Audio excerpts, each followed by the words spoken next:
Generate a QR code in just a few minutes. First step, open Adobe Creative Cloud desktop applications, then go to the Stock and Marketplace. Next, click on Plugins. Search QR Code Generator. Install QR Code Maker Pro. Second step, open Illustrator. Create a new document. Go to Window.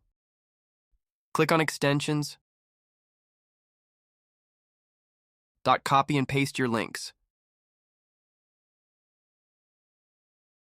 Then click on Create. It generates a QR code in a second. Now, delete the background color and select All.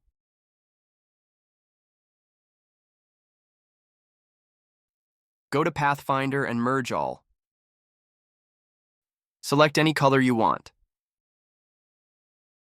Hope this video helps to you. Thanks for watching.